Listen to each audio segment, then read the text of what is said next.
नमस्कार, भोरे भोर में आपका बहुत बहुत स्वागत करते हैं। खबर ऐसी है कि आपके सामने आने की जरूरत पड़ी और खबर बिहार की राजनीति से जुड़ी हुई है। लगातार आप देख रहे हैं कि किस तरह से बिहार की राजनीति पल पल करवटें बदल रही हैं और इन करवट बदलने के सिलसिले ने एक बार फिर से जहां नीतीश कुमार और तेजस्वी यादव को आमने सामने ला करके खड़ा कर दिया है, वहां एक बात तो कही जा रही है कि जहां एनडीए लगातार लालू प्रसाद को सामने लाकर के तेजस्वी यादव को मात देने का प्रयास कर रहा है, वहां तेजस्वी यादव कहीं ना कहीं लालू प्रसाद के पुराने जितने भी लेगेसी थे उसको धीरे धीरे खत्म करते जा रहे हैं।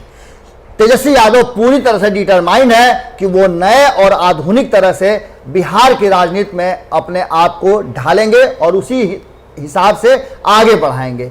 इस आगे बढ़ने के सिलसिला में आपने देखा कि कल किस तरह से राजनीतिक घटनाक्रम लगातार इतनी जल्दी जल्दी बदल रहे थे कि जिससे तेजस्वी यादव और आरजेडी को कहा जा रहा था कि बैकफुट पर है। पर इन सब से जरा भी नहीं घबराते हुए तेजस्वी यादव ने जिस तरह का फैसला और बोल्ड फैसला लिया है, उसने भारत लाइव के खबरों पर भी मुहर लगाई है। हमारे सूत्र ने आपको लगातार बताए थे कुछ नाम कि कौन कौन एमएलसी के लिए जा सकते हैं, कौन कौन उम्मीदवार बनाए जा सकते हैं। उसमें हमने कहा था कि सब कुछ हो जाए लेकिन तेजस्वी यादव के ऊपर जो परिवारवाद और उन पर परिवार के लोगों के दबाव की जो बात की जा रही थी वो नहीं मानने वाले हैं। उन्होंने साफ तौर पे 2019 के चुनाव के बाद इस बात के लिए लालू प्रसाद से, राबड़ी देवी से और अपने परिवार के अन्य सदस्यों से हामी भरवा ली थी कि जो वो फैसला करेंगे उस फैसले पर किसी के कोई दबाव नहीं होगा।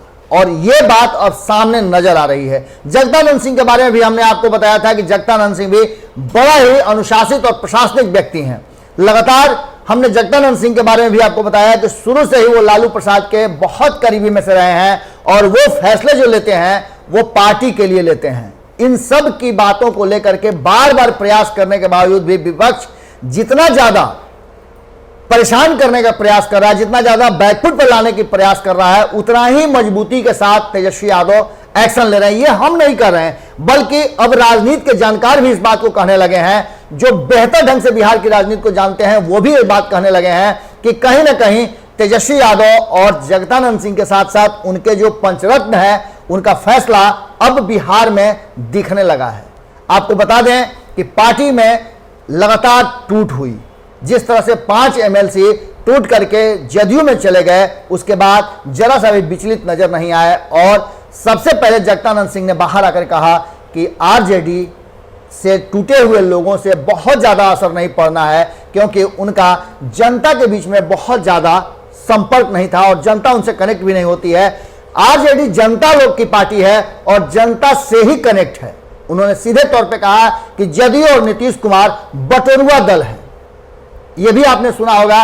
उनका कहना है कि अपने जनाधार और अपने हिसाब से कभी भी नीतीश कुमार राजनीति नहीं किए हैं। नीतीश कुमार को हमेशा किसी न किसी दल से तोड़ फोड़ करके ही लोगों को जुटाना पड़ता है, क्योंकि जनता उनके साथ नहीं है। हाँ, एक बात जरूर है कि वो भाग्य के अब तक बली रहे हैं कि जिससे उन्हें मुख्यमंत्री की कुर्सी मिलती रही है और इसके लिए उन्होंने कई तरह के स्वांग भी रचे हैं, कई तरह की बातें की हैं, कई तरह के छल किए हैं। पर आरजेडी एक ऐसी पार्टी है जो आम जनता, गरीब गुरबा और हर वर्ग के लिए अपना काम करती है, काम करने में विश्वास रखती है और यही उद्देश्य तेजस्वी यादव का भी है। तेजस्वी यादव ने अब आप मान के चलिए कि एक फैसला जो लिया है, यह फैसला एक बार फिर से सभी को चौंका सकता है। हालांकि हमने तो आपको पहले भी बता दिया था कि कौन कौन से नाम जा सकते हैं।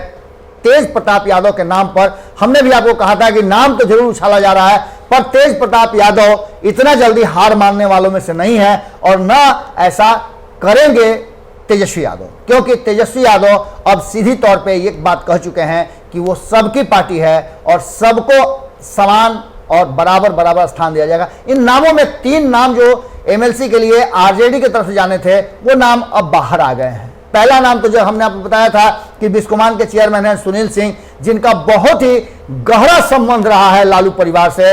अक्सर वो लालू प्रसाद से मिलने अस्पताल में भी जाते हैं जहां रिम्स में भर्ती हैं लालू प्रसाद यादव, और इसके साथ साथ राबड़ी देवी उन्हें राखी भी बांधती हैं।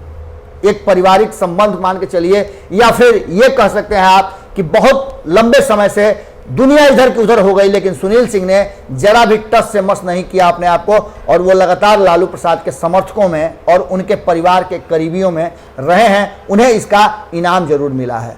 दूसरा नाम फारूक शेख का हमने आपको बताया था कि मुंबई के कारोबारी हैं और अल्पसंख्यक वर्ग को यह जाना जरूरी था, और इसके पीछे बहुत बड़ा कारण है। वो कारण आप जानेंगे तो आपको लगेगा कि फारूक शेख का बिहार के लिए और आरजेडी के द्वारा एमएलसी बनाने के पीछे कारण सबसे बड़ा क्या है। आप लगातार सुन रहे होंगे कि बिहार में रोजगार की कमी है, और फारूक शेख उसी काम के लिए आरजेडी में लाए गए हैं।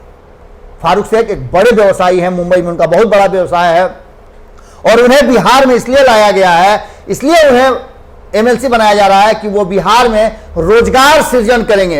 ये बातें अब तक आपको किसी भी मीडिया घराने ने नहीं बताई होगी, क्योंकि आप जानते हैं कि मीडिया घराने अपने सुविधानुसार बातों को रखते हैं। पर जो हमारे सूत्र बता रहे हैं कि फारूक शेख को लाने के पीछे सबसे बड़ा कारण यही था कि वो बिहार में एक बड़े पैमाने पर व्यवसाय का सृजन करने वाले हैं, रोजगार सृजन करने वाले हैं, और इससे बिहार के लोगों का पलायन रुकेगा। ये पूरी प्लानिंग 2020 के विधानसभा चुनाव को मद्देनजर रखते हुए, और आने वाले बिहार में जब ये सोचना है आरजेडी का कि जब आरजेडी सत्ता में आएगी तो वो लोगों के पलायन को बहुत भारी मात्रा में रोकेगी। इसके लिए फारूक शेख जैसे लोगों का होना बहुत जरूरी है, जो अपना व्यवसाय यहां लाएं और हजारों हजार लाखों लोगों को रोजगार दें।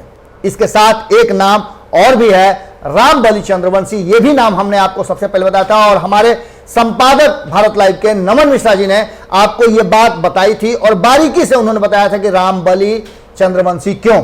क्योंकि आज के आधुनिक राजनीति में जातीय समीकरण को आप भुला करके कुछ भी नहीं कर सकते हैं। एक तरफ जहां एक सवर्ण को खोजा गया है, दूसरी तरफ एक ओबीसी को खोजा गया है, दूसरी तरफ आपने देखा कि अल्पसंख्यक वर्ग को भी इसमें स्थान दिया गया है, और यह सब गठजोड़ जो है, उस गठजोड़ के साथ तेजस्वी यादव ने एक तुरुप का पत्ता कहिए तो रख दिया है सामने।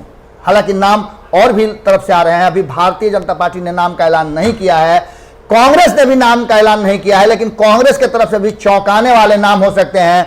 बहुत तेजी से एक नाम कांग्रेस की तरफ से भी आ रहा है, जो बक्सर के जिलाध्यक्ष हैं, उनका भी नाम आ रहा है। अब देखने वाली बात होगी कि कौन बाजी मारता है, पर जिन नामों की चर्चा चल रही थी आरजेडी की तरफ से, उन नामों पे मुहर लग गई है। और ये नाम हमने आपको बता दिया कि सुनील सिंह हैं, जो बिस्कोमान के चेयरमैन हैं, फारूक शेख हैं, जो मुंबई के व्यवसायी हैं, और रामबली चंद्रवंशी हैं, जो कि बीएन कॉलेज के प्रोफेसर भी रहे हैं और हैं।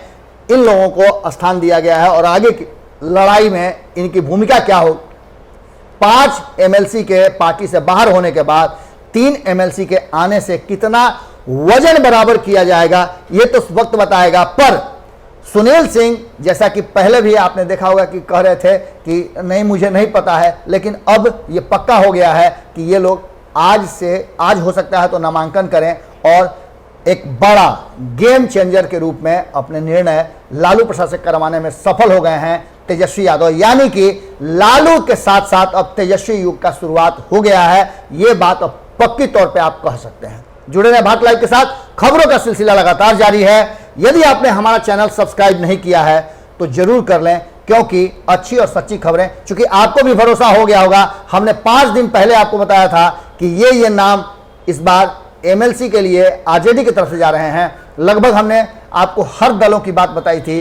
अब देखने वाली बात है कि 2 दलों का बचा हुआ है, भारतीय जनता पार्टी और कांग्रेस किसे स्थान देती है। नमस्कार। बढ़ाएं अपना कदम सक्सेस की ओर शिखर करियर इंस्टीट्यूट के साथ। शिखर करियर इंस्टीट्यूट पूर्वी भारत में एकमात्र कोचिंग संस्थान जो एक्सक्लूसिवली है मेडिकल एंट्रेंस एग्जाम के लिए।